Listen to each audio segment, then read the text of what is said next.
Мен бүгін міне Баймұрат бауырымның үйіне келіп отырмын енді. Баймұрат енді артымнан ерген інім ғой, осы туған бауырларымнан кем емес. Алоо жолдың шұңқырынан қайтып, бұлғын бірге үлкен жырғылты деп бала келіп күнімізден бір ойнап жүрдік енді. Отобай ағамыз бар, мына қайтыс болып кеткен Байжан түйдей құрдасым еді екенбіз, түйдей құрдас еді. Және шаңырағына барып, Жәмилаға көңіл айтып, Құран оқып шықтық. Міне енді мына Баймұрат бауырымның мына үлкен таудың көктеріндегі ордасына үйіне келіп отырмыз. Ал енді менің бір қуанып отырғаным, міне Баймұрат бауырым екеуміз де медик едік, дәрігер. Мен де медикті қалдырып, журналист жазушы болған едім. Баймұрат бауырым да міне мынанша кітап жазған екен. Ал енді бұл кітабының бәрі мына біздің халқымыздың бастан кешкен өмір екен. Енді бәрін сол басынан кешкен адамдардың өзінен сұраған нағыз деректер екен. Журналист болғаннан кейін бұл кітабының бағасын жақсы түсініп отырмын. Отан алдында алып кешкендер дейді. Жаңағы маған мазмұнын айтып шықты. Ал енді ел айдалып өткен жыл деген біздің құзырты бұлғынның тарихында бәрінің бастан кешкен енді сирек оқиға. Басқа шындарда бұндай болған жоқ. Осының да мазмұнын айтып өте тың деректер жинаған екен. Нағыз тың дерек, ешкім айтпаған, жазбаған деректер жинапты. Мен бұған енді өте қуанып отырмын. Ал енді мына өзінің бір өлең жазатын өнер бар екен, ішінде поэмасы бар екен. Өлең жинағыда ақындықта бар деген сөз ғой енді. Жазушылық деген Алла береді. Ал деп қой. Оны алдым. Ал енді мына өзінің ауылы. Енді Тайлақ пен Қангелді Сүйіншалының баласы ғой, бірге туысады ғой. Бірге туысады, біз қандас туыспыз. Ал енді Тайлақ ауылының тарих деген бүкін тарих бар. Осыны да өте жақсы жазған екен, деректермен, ақсақалдардың аузынан шыққан сөзіменен, нағыз енді ішінде өтірігі жоқ. Сондай кітап болған. Мынау ел сүйген елеулі тұлға дегенде бұл өте құнды еңбек. Жеке тұлғаны жазу деген сөз, сол елдің негізгі тұлғасы жеке тұлға ғой жалпы енді.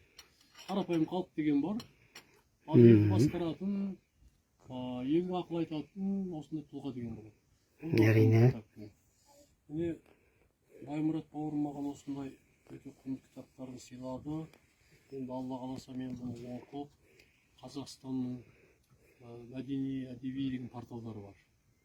Соған да насихаттаймын ғой деп ойлап отырмын. Рахмет. Шыққан жас жазушы деп айтсақ та болады, бірақ жас 60-тан асқандықтан сақа жазушыға жатырмын. Мен жазушысың ғой деп жатырмын. Және сол Байнөлгейдің Қақтан атағындағы кітапханасына да барып, Қазақстанның сыйлыққа жіберген кітаптарды табыс еттік. Жазушылардың қол қойып, апарып беріңіз деген кітабын Алтын гүл, иә? Алтын гүл Дәлелқызы. Алтын гүл деген директорына табыс еттік. Бір-екі жазушы жинап қалды. Осындай бүгін жақсы кездесулер болды. Ал енді мына келініміз енді. Әмине. Әмине. Дәрігер болғаннан бері талай қолынан тән тапқан болатынмын. Бүгін апа болып қойған екен. Немерелер шауып жүр. Құдайға шүкір оған да қуанып отырмын. Біз көшкелі 33 жыл болған емеспіз. Иә. Жас жігіттер. Теркінау деген. Жас келіншектер апа болдырып жіберді. Иә, сөйтті. Келініне рахмет. Дастархан жайып, ақылын алып қуанып жатыр енді. Жарайды. Болыңдар, балаларың қызығын көріңдер, немелерің елін сүйетін ер болсын деген ағалық тілегімді айтып кетейін деп отырмын. Рахмет аға. Әмин. Бата тілегіңізді берсін Алла тағала. Келгеніңізге қуаныштамыз. Көп рахмет. Үйге келдіңіз, дәм таттыңыз. Барлық бала шағаға сәлем айтыңыз балаға. Адай, майор, Есін өзің бәрін танып. Артыңыздан ерген ізбасар бауырыңыз. Бәрі сенің қолыңнан дәм татқандар екен ғой. Иә. Айтсаңыз Майпа. болыптыр. Майпа қайсы. Бисәрек кишиге сәлем айтыңыз. Артыңыздан ерген ізбасар бауырыңыз менің азынаулақ шығармашылық еңбектерімді жоғары бағалап қабылдап алып жатсыз. Үйге келдіңіз. Құрдасыңыз көп. Бала күніңізден бастап өзіңіздің дос жараныңыз болған. Байышкен құрдасыңыздың үйіне барып, орнына барып. Жұртымызды да Шықтыңыз. Барлығын айтып жатсыз. Жұрттың бәрі жай көрсеттім. Ана Арғын ағамыздың отырған жұрты бір ойнаған жерімізді көрсеттік. Телефонымда суреті бар.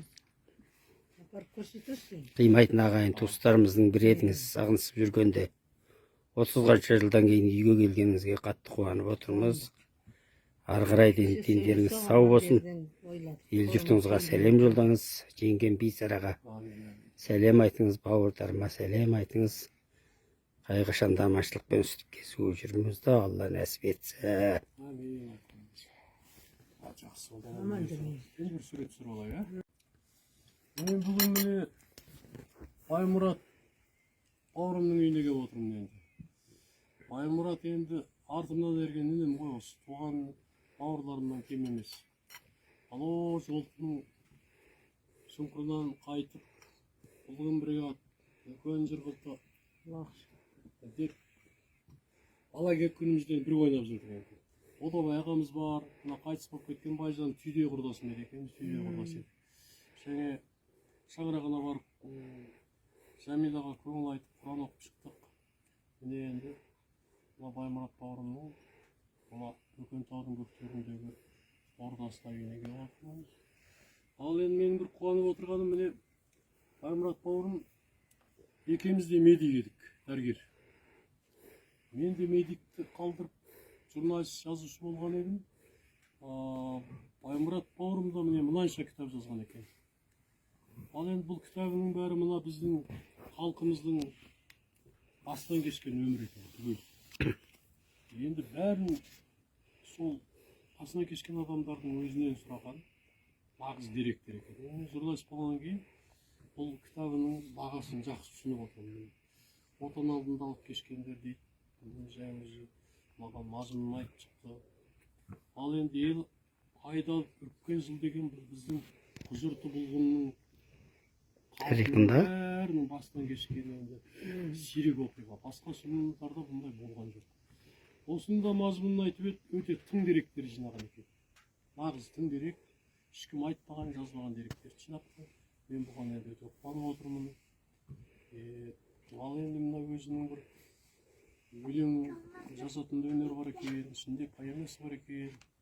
Өлең жинағыда ақындықта бар деген сөз ғой енді. Жазушылық деген Алла береді. Ал деді қой. Оны алдым. Ал енді мына өзінің ауылы. Енді Тайлақ пен Қангелді Сүйінші Ағының баласы ғой, бірге туысады ғой. Бірге туысады, біз қандас туыспыз. Ал енді Тайлақ ауылының тарих деген бүкін тарих бар. Осыны да өте жақсы жазған екен, деректермен, ақсақалдардың аузынан шыққан сөзіменен, нағыз енді ішінде өтірігі жоқ. Сондай кітап болған.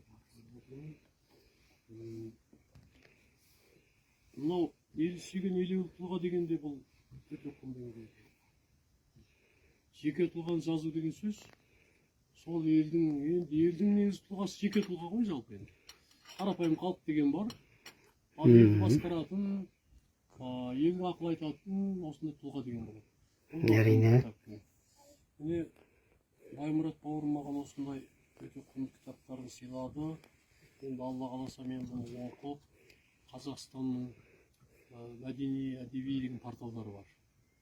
Соған да насихаттаймын ғой деп ойлап отырмын. Рахмет. Шыққан жас жазушы деп айтсақ та болады, бірақ жас 60-тан асқандықтан сақа жазушыға жатырмын. Мен жазушысың ғой деп жатырмын. Және сол Майнөлгейдің Қақтан атағындағы кітапханасына да барып, Қазақстанның сыйлыққа жіберген кітаптарды табыс еттік. Жазушылардың қол қойып, апарып беріңіз деген кітабын Алтын гүл, иә? Алтынгүл дәлел қызы. Алтынгүл деген директорлар Мм. бір-екі жазғы сынап қалды. Осындай бүгінгі жақсы кездесулер болды. Ал енді мына келініміз енді. Әмине. Әмине. Дәрігер болғаннан бері талай қолынан дәм татқан болатынмын. Бүгін апа болып қойған екен. Немерелер сау жүр.